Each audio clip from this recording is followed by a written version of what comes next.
بسم اللہ الرحمن الرحیم۔ السلام علیکم ناظرین اکرام، معظم لا اینڈ پالیٹکس کے پلیٹ فارم سے ہم آپ کی خدمت میں حاضر ہیں۔ میرا نام عمیر یاسر ہے اور میرے ساتھ موجود ہیں سینئر قانون دان جناب معظم بٹ ایڈوکیٹ صاحب۔ آج ہمارا موضوع گفتگو آئینی ترامیم ہے اور اس وقت تک کی خبروں کے مطابق پیپلز پارٹی کی خورشید شاہ جو کہ آئینی کمیٹی کے چیئرمین ہیں، ان کی جانب سے ایک بیان آیا ہے کہ تمام جماعتوں نے متفقہ طور پہ آئینی ترامیم پر اتفاق کر لیا گیا ہے، لیکن ابھی تک وہ نکات واضح نہیں ہو سکے جن پر اتفاق رائے کیا گیا ہے۔ اس کے ساتھ ساتھ ہم آج سپریم کورٹ کے ایک وضاحتی بیان پر بھی بات کریں گے، جس پر 8 ججوں نے مخصوص نشستوں سے متعلق ایک وضاحتی بیان جاری کیا ہے اور الیکشن کمیشن کو انہوں نے یہ حکم ایک مرتبہ پھر دیا ہے کہ اس 12 جولائی کے فیصلے پر جو مخصوص نشستوں سے متعلق ہے ان پر منوعاً عمل درآمد ہونا چاہیے۔ ان پہ ہم مزید بات کریں گے۔ بہت شکریہ بٹ صاحب، اچھی خبر ہے تحریک انصاف کے لیے کہ سپریم کورٹ نے ایک مرتبہ پھر وضاحت میں یہ بتا دیا ہے کہ ان کا جو 12 جولائی کا فیصلہ ہے 8 ججز کا تحریک انصاف کے لیے مخصوص نشستوں سے متعلق، وہ اب انہیں ملنے چاہیے اور ان کو ان فیصلے پر مؤثر طور پہ عمل درآمد ہونا چاہیے۔ بہترین فیصلہ ہے۔ اب حکومت کو نہیں چاہیے کہ وہ فرسٹریٹ کرے، تو سپریم کورٹ کے فیصلے پہ عمل درآمد ہونا چاہیے۔ جی دیکھیں، اس فیصلے میں جو جج صاحبان ہیں انہوں نے یہ بھی کہا ہے کہ اس فیصلے کا جو صدارتی آرڈیننس تھا الیکشن آرڈیننس میں ترمیم سے متعلق، اس کو جواز بنا کر یہ فیصلہ غیر مؤثر نہیں ہو سکتا۔ یہ ایک نقطہ انہوں نے اٹھایا ہے۔ ہاں، آرڈیننس کے حوالے سے جو یہ بات آئی ہے سامنے، تو سپریم کورٹ نے بتایا کہ یہ اس پہ عمل درآمد آگے تو ہو سکتا ہے، پیچھے ہو نہیں سکتا۔ جی، اب اگر یہی چیز جو ہے ایکٹ میں لائی گئی تو پھر صورتحال ذرا مختلف ہو جائے گی۔ جی، تو بہرحال اس حد تک کہ آرڈیننس کے حوالے سے بات کی ہے وہ تو ٹھیک کی ہے، جی، اور حتمی طور پہ اگر ایکٹ میں لائی جاتی ہے تب بھی جوڈیشل ریویو میں کورٹ کو یہ دیکھنا ہوگا اور چاہیے بھی یہی ہوگا کہ وہی چیز برقرار رکھی جائے، لیکن بہرحال ایک سچویشن بن سکتی ہے۔ دیکھیں اس فیصلے پہ ابھی جو نظر ثانی کی اپیل ہیں وہ بھی ابھی جو ہیں وہ زیر سماعت نہیں آئی ہیں، تو کیا خیال ہے کہ جب تک نظر ثانی اس پہ مکمل نہیں ہو جاتی تو سپریم کورٹ یہ تو کہہ سکتی ہے کہ اس پر عمل درآمد کیا جائے؟ وہ تو سپریم کورٹ نے کہہ دیا نا کہ عمل درآمد کریں، جی، تو نظر ثانی کا فیصلہ جو بھی ہوگا وہ اس کے حساب سے دیکھا جائے گا۔ جی، انہوں نے تو کہا کہ مختصر فیصلہ بھی ہم نے اس لیے دیا تھا کہ اس پہ عمل درآمد ہو، نہیں ہوا، بہرحال عمل درآمد ہونا چاہیے۔ جی، الیکشن کمیشن نے وضاحت مانگی تھی۔ تو الیکشن کمیشن جو ہے وہ تو کھیل کھیل رہا ہے نا، جس نے کانسٹیٹیوشنل اوبلیگیشن پوری نہیں کی تھی، الیکشن ڈیلے کر دیا تھا۔ جی، وائلیشن چاہیے تو یہ تھا کہ آرٹیکل 6 کے تحت یہ الیکشن کمیشن کے ذمہ داران کو ٹرائل کیا جاتا، لیکن بہرحال وہ حکمران بھی تو ویسے آئیں، چاہے وہ عدالت کی صورت میں ہوں چاہے ادروائز ریاست کی صورت میں ہوں۔ بہرحال اگر اداروں کو لوگ اپنے اسٹیبلشمنٹ کے نقطہ نظر سے چلائیں گے تو ابہام تو رہے گا، بے قدری ہوگی کانسٹیٹیوشن لاء کی، ہونی نہیں چاہیے۔ دن بدن یہ دائرہ تنگ ہوتا چلا جا رہا ہے۔ بہرحال حکم حاکم مرگ مفاجات کا سلسلہ چل رہا ہے۔ تو بٹ صاحب کیا سمجھتے ہیں کہ اب پہلے سپریم کورٹ نے ایک وضاحت دی تھی، اس کے بعد تفصیلی فیصلہ آیا، اس وضاحت کو تفصیلی فیصلے میں شامل کیا گیا اور آج ایک مرتبہ پھر وضاحت جاری کر دی ہے، تو آپ کیا سمجھتے ہیں کہ الیکشن کمیشن یا حکومت اس موڈ میں ہے کہ وہ اس پہ عمل درآمد کریں گے؟ بگاڑ تو اسی دن پیدا ہو گیا تھا جب مائنورٹی ویو جو ہے وہ پہلے سے ہی انہوں نے جو ہے وہ تحریر کر کے ڈکلیئر کر دیا تھا، تو اسی دن سے پرابلم بن گیا تھا۔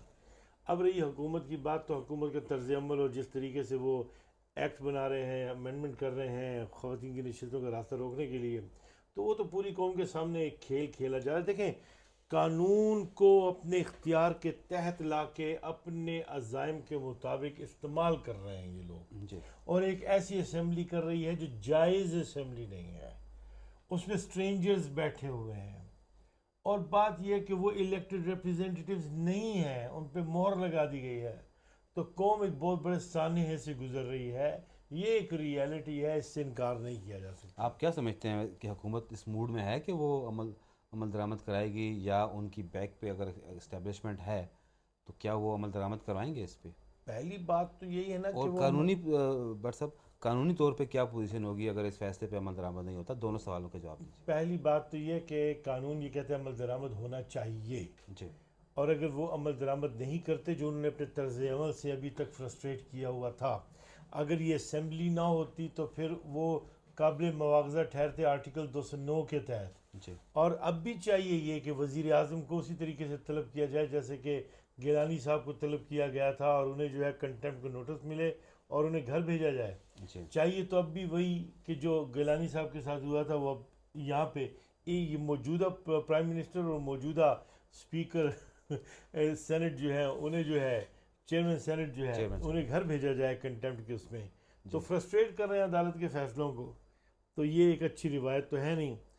جی آپ کیا سمجھتے ہیں توہین عدالت لگ سکتی ہے؟ لگ تو سکتی ہے. افتخار گیلانی لگا نہیں دیا تھا، پرائم منسٹر کو بھی گھر بھیج دیا تھا جی افتخار چودھری. افتخار چودھری نے. جی جی کوئی اچھی روایت نہیں ہے بٹ صاحب.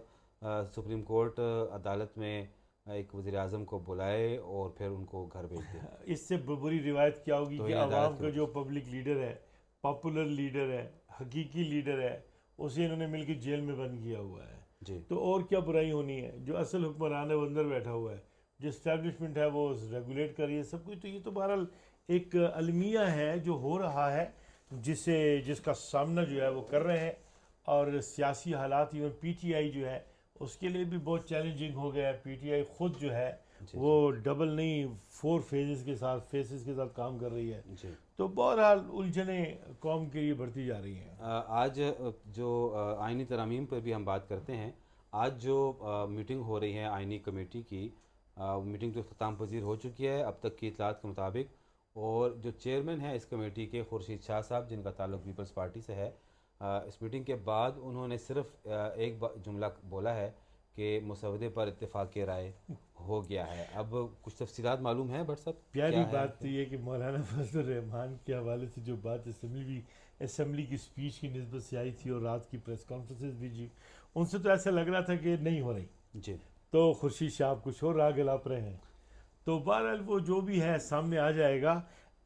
ایسی باتیں جب بھی ہوتی ہیں نا، وہ ہم نے تو اسے اسٹیبلشمنٹ کے حق میں لینڈ کرتے ہوئے دیکھا ہے. جی بہرحال ہم ایسی امینڈمنٹس کا محاسبہ اور اس کے خلاف اس وقت تک اپنی کوشش جاری رکھیں گے جب تک یہ چیزیں بدل نہیں دی جاتی. اگر یہ امینڈمنٹ آ جائے تو جی. فائز عیسیٰ صاحب کی جو ریٹائرمنٹ ہے اس سے پہلے یہ جو ہے وہ ترامیم لانے کی کوشش کی جا رہی ہے. پہلے وفاقی آئینی عدالت جو بنائی جا رہی تھی، اب یہ سننے میں آیا کہ اس سے دستبردار ہو کے ایک آئینی بینچ بنانے کی طرف جا رہے ہیں.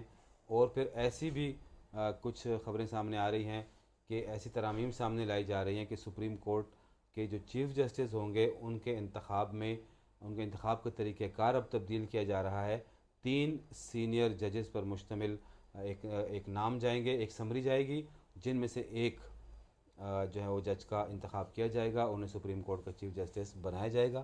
اور ایسی خبریں ہیں کہ منصور علی شاہ صاحب چیف جسٹس نہیں بنیں گے اور جسٹس یحییٰ آفریدی پہ اتفاق ہوگا. کچھ بھی ہو جائے، کچھ بھی ہو سکتا ہے. جو بھی ہوگا سامنے آ جائے گا، اس کے مطابق بات کریں گے. لیکن اگر ایسا ہوتا ہے بٹ صاحب تو کیا سمجھتے ہیں منظرنامہ کیا ہوگا پھر بات یہ ہے کہ میں نے تو آپ کو WWE کی میں ہمیشہ بات کرتا ہوں کہ کمپنی ہے، مختلف قسم کی فائٹس ہوں گی اور سامنے آ جائے گا. دیکھو میری بات سنو، اصول کی بات کرتے ہو نا، جی تو حاکمیت اللہ تعالیٰ کی ہے. اس کے چوزن ریپریزنٹیو عوام کے پاس اختیار ہے، اور چوزن ریپریزنٹیوز کے تحت قوم کا فیوچر آگے دیکھا جانا ہے. اسی پہ ہمارا اتفاق ہے. اگر کوئی اس اصول سے روگردانی کرتا ہے تو وہ تو اس ملک اور اس ریاست کو جو ہے خطرے میں ڈال رہا ہے. تو ایسے واقعات ہو رہے ہیں کہ ہم خود بھی ریاست کو خطرے میں پڑتا دیکھ رہے ہیں. یہ بتائیں اثرات کیا ہوں گے عدلیہ پہ خصوصاً؟ کچھ بھی نہیں، اگر ایسی صورتحال بنتی ہے کچھ بھی نہیں، تو کچھ بارز یا بھی وکلاء نہیں اس ہوں کو گے، ایکسیپٹ کریں گے؟ کچھ بھی نہیں ہوگا ما سوائے ان جری و سمجھدار، بردبار اور کمٹمنٹ رکھنے والے، قوم کے لیے سوچنے والے وہ افراد آواز اٹھائیں گے جو کہ قوم کا درد رکھتے ہیں. اور میجارٹی میں تو دیکھو نا، ہر کوئی اپنے مزے لوٹنے پہ لگا ہوا ہے. ہمارے اپنے پی ٹی آئی میں بھی دیکھیں جا کے وہ بیٹھ گئے. چاہیے یہ تھا پہلے ڈکلیئر کرتے کہ خان کے حکم کے بعد ہم اس کانسٹیٹیوشنل امینڈمنٹ جو ہیں انہیں دیکھنے کے لیے بیٹھے ہیں. جی جی. تو وہ تو ہوا نہیں, ایسا تو کوئی ڈکلیریشن جیسے گور صاحب کا یہی کل کا بیان تھا کہ جب تک وہ خان صاحب سے رہنمائی نہیں لیتے, لیکن بیٹھ گئے. وہ خورشید شاہ تو کچھ اور تصویر پیش کر رہے ہیں. خورشید شاہ تصویر تو ہم نے بھی وہ بہرحال انہیں ان میں بیٹھے ہوئے تو دیکھ لیا. اب ایک تو دیکھیں وہ ہماری پارٹی کے چیئرمین ہیں, دوسری طرف ہماری پارٹی رجسٹرڈ پارٹی نہیں ہے جی, ابھی تک اسے سرٹیفائی کیا نہیں گیا. جی. اور پھر اندرون میں بھی جو ہے وہ لوگ کہتے ہیں کہ جی کمپرومائزز ہو رہے ہیں اسٹیبلشمنٹ کے ساتھ چلنے کی. اسی لیے تو ہم نے وکلاء کی سطح پہ انصاف لائرز فورم کے حوالے سے ایک بات جو ہے وہ ہم نے اصولی طور پہ طے کر لی ہے. ہمارا صرف ایک پوائنٹ ایجنڈا ہے آئی ایل ایف پاکستان کا کہ خان کو رہا کروانا ہے. جی, اس پہ میں آپ سے دوبارہ کوشچن کرتا ہوں. بٹ صاحب آج ویسے آپ کی گفتگو میں کچھ مایوسی نظر آ رہی ہے, آپ خوش نظر نہیں آ رہے. مخصوص نشستوں کا فیصلہ تو اب آ چکا ہے بڑی وضاحت کے ساتھ. میرے خیال میں آپ کو تو خوش ہونا چاہیے تھا, لیکن آج آپ بوجھے سے مایوس سے ہیں. میں مایوس نہیں ہوں, میں یہ کہہ سکتے ہیں آپ کے سوالات کو سنجیدگی سے سہنے کی کوشش کر رہا ہوں. جی. مایوس میں قطعاً اس لیے نہیں ہوں کہ اگر میں مایوس ہوتا تو جوہد مسلسل کی بات کیوں کرتا. جی. جوہد مسلسل کی بات اس لیے کہتا ہوں کہ ہمارے قرآن مجید میں جو ذکر ہے نا وہ ایک طرف مسلمان ہے, ایک طرف کافر ہے, اور درمیان میں زیادہ بار جو ہے منافق کا ذکر ہوا ہے. قوم کی زندگیوں میں جب منافقت آ جاتی ہے نا تو اس قوم کے لیے بڑے خطرے کا دورانیہ ہوتا ہے. میں خطرے کے اس دورانیے میں قوم کی حالت ذات پہ مسکرا نہیں سکتا, افسوس کر سکتا ہوں, اس درد کو سہ سکتا ہوں, لیکن اس سے ہٹ کے اگر ظرافت کا مظاہرہ کروں اور اس بات کو بھول جاؤں کہ آنے والی جنریشن کے لیے اس کے اثرات کیا ہوں گے, تو پھر تو بات یہ ہے کہ جتنی WWE میں کسی کو مار پڑتا ہے اتنا لوگ خوش ہوتے ہیں. جو لوگ جیتتے ہیں اس کے ساتھ مل جاتے ہیں, انجوائے کرتے ہیں. ہماری اپنی صفوں میں مختلف صورتیں آشکار ہو رہی ہیں نا, تو ایسی صورتحال میں ہمارے لیے سنجیدہ یہ ہونا ہے کہ ہمارے لیے چیلنج بڑھے گا. ہم اس وقت تک آرام سے نہیں بیٹھیں گے جب تک کہ خان کو باہر نہیں لے کر آئیں گے اور کانسٹیٹیوشن کو اس کی اصل صورت میں بحال نہیں کریں گے.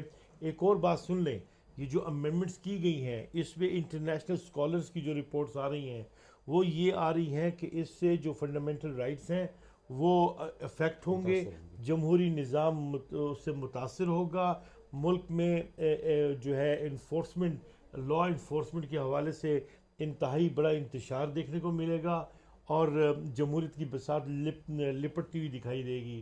تو یہ انٹرنیشنل آبزرویشنز ہیں کانسٹیٹیوشن میں لائی جانے والی چینجز کے حوالے سے, تو ہمارے لیے چیلنج بہت بڑھ گیا ہے. آپ کی جماعت نے جسٹس منصور علی شاہ سے بہت زیادہ امیدیں وابستہ کر رکھی ہیں.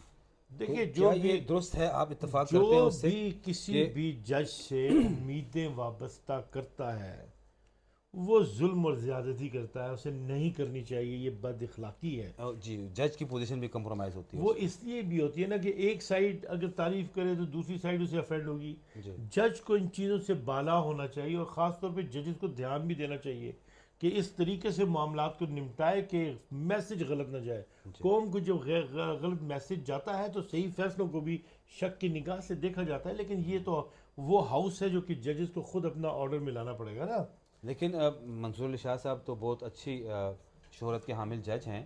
تحریک انصاف اگر یہ بیانیہ دیتی ہے کہ اگر ان کے چیف جسٹس بننے کے بعد جو ہوں گے الیکشنز کا جو آڈٹ ہوگا اور پھر تمام الیکشن نل اینڈ وائڈ قرار دے دیا جائے گا اور حکومت رخصت ہو جائے گی اور وہ دوبارہ الیکشن کا حکم دے. ججز کا منصب ان آبزرویشن سے بہت بڑا ہے جی, اور یہ وشفل تھنکنگز تو ہو سکتی ہیں, اس سے زیادہ کچھ نہیں.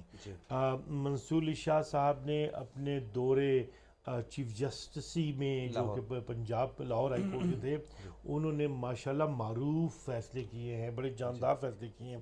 اور اگر وہ اس منصب پہ آتے ہیں یا پھر ہمارے محترم یحییٰ افریدی آتے ہیں, وہ بھی بہت بڑے آدمی ہیں, ان کا ڈگنیفائڈ ہی نہیں. آپ یہ دیکھیں کہ ان کا انداز فیصلہ کیا جانا جو ہے وہ اتنا گارڈڈ ہوتا ہے کہ وہ اس چیز کو بھی دیکھتے ہیں کہ غلط میسج ان کے فیصلوں سے نہ جائے اور ان کا فیصلہ انصاف پہ مبنی ہو اور قوم پراؤڈ فیل کرے.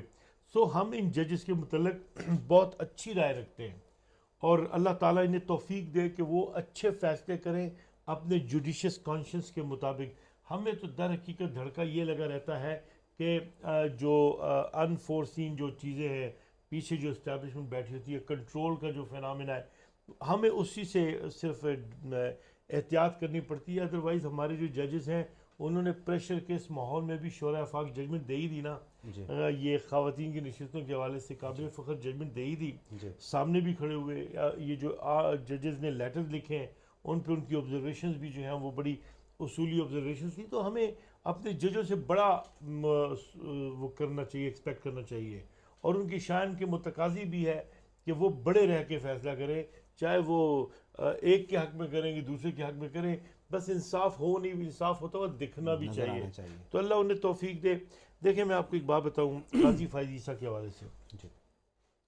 قاضی فائز عیسیٰ کے بھلے اس کے حوالے سے کوئی کچھ بھی کہہ لے, چاہے میری پارٹی ہی کچھ بھی کہہ لے, میں سمجھتا ہوں کہ کانسٹیٹیوشن کے لٹرل رول کو انہوں نے جس طریقے سے فوکس میں لا کے کام کیے ہیں, اور قطع نظر اس کے کہ لوگ اسے کیا کہتے ہیں, وہ اپنی جگہ ایک دلیرانہ ایک سچویشن ہے. پھر اس کے علاوہ انہوں نے 2-4 اور ایسے کام کیے, جیسے کہ انہوں نے منصب سنبھالتے ہوئے ان کی زوجہ جو ہے ان کے ساتھ کھڑی ہوئی تھی اور انہوں نے اوتھ لیا. یہ بین الاقوامی نظم کی ایک بہترین صورت تھی. پھر انہوں نے آ کے یہ جو اوپن ہیئرنگ کا سسٹم شروع کیا, یہ بھی بہت بڑی ایک ان کی اچیومنٹ تھی. پریکٹس اینڈ پروسیجر بل پہ اپنے اختیارات جو ہیں وہ سے وڈرا کر اپنے اختیارات پہ انہوں نے کہا کہ مجھے کوئی مسئلہ نہیں ہے اپنے اختیارات کو ساتھ جو ہے وہ تقسیم کرنے میں. وہ بھی بہت بڑی آبزرویشن تھی. ہاں جو چیز ہوئی وہ یہ ایک تاثر یاد رکھا جائے گا, وہ یہ کہ پہلی بات یہ کہ ہمارا لا یہ ہے کہ جج جو زبان بولتا ہے اسے ویسی زبان بار سے ایکسپیکٹ کرنی چاہیے. بار کو انہوں نے رسپیکٹ نہیں دی, بار کو انہوں نے ایک اس طریقے سے ڈیل کیا جیسے کہ ایک ڈکٹیٹنگ مینرزم ہوتا ہے. ان پہ آبزرویشن دی. بار کا جو سلوک ہے وہ بڑا شورا افاق ہے. ہماری بار نے بہت برداشت کیا ہے اور معاملات کو جو ہے وہ ایکیڈیمک رکھنے اور سنبھال کے چلنے کی کوشش کی ہے. ورنہ بار جو ہے یا ماضی ہوتا نا ذرا سا تو پھر اتنی برداشت ہونی نہیں تھی, لیکن ہماری بار نے بھی بڑی برداشت کا اور صبر کا مظاہرہ صاحب یہ بتائیے گا, آپ آئی ایل ایف کا ذکر کر رہے تھے کہ ان کے ایک واحد ایجنڈا ہے, اس کے بارے میں بتائیے گا مختصر. پہلی بات یہ کہ خان کی حراست بدنیتی پہ مبنی ہے. ان کی حراست پولیٹیکل حراست ہے. وہ اس ملک کے معروف ترین اور پاپولر ترین لیڈر ہیں. انہیں عوام کے درمیان ہونا چاہیے. ان کے فالورز کا یہ بنیادی حق ہے, اور پاکستان کا بھی بنیادی حق ہے رہنے والوں کا کہ ان کا لیڈر ان کے درمیان ہو, اور وہ ملکی معاملات میں پالیسیز پہ وہ ایگریسولی اپنا موقف کنٹریبیوٹ کریں, اپنا ورک کنٹریبیوٹ کریں, اس لیے کہ انہوں نے پوری لائف ڈیڈیکیٹ کی ہے پاکستان کو. ہمیں اپنے محسنوں کی قدر کرنی چاہیے, اپنے محسنوں کو اس طریقے سے رسوا نہیں کرنا چاہیے. اسٹیبلشمنٹ کو یہ سوچنا ہوگا. انہوں نے ڈاکٹر قدیر کے ساتھ بھی کیا, وہ نہیں بچا سکے اب بے نظیر کو بھی, وہ بھٹو کو بھی لٹکا دیا, انہوں نے تختہ دار پہ بہت ظلم کیا. اس کے علاوہ لیاقت علی خان کی بھی حفاظت نہیں کر سکے. اس طرح کے معاملات سے قومیں بنا نہیں کرتی, اور یہ سارا کچھ ہونا جو ہے اس کے ذمہ دار انہیں اپنی ذمہ داری قبول کرنی ہوگی, اور خان جو ہے اسے باہر آنا ہے. یہ ایک پبلک ڈیمانڈ ہے, لہذا اس پبلک ڈیمانڈ کو افیکٹو بنانے کے لیے ہم آئین اور قانون کے مطابق نئے انداز سے انشاءاللہ العزیز بھرپور جدوجہد کریں گے. ہمارا 1 پوائنٹ ایجنڈا ہے. ٹھیک ہے, بہت شکریہ بٹ صاحب. ناظرین, آپ نے ہماری گفتگو سنی. ہمارے چینل کو لائک, سبسکرائب اور شیئر ضرور کیجیے. اپنی آراء سے بھی ہمیں ضرور آگاہ کیجیے. اللہ حافظ ناصر.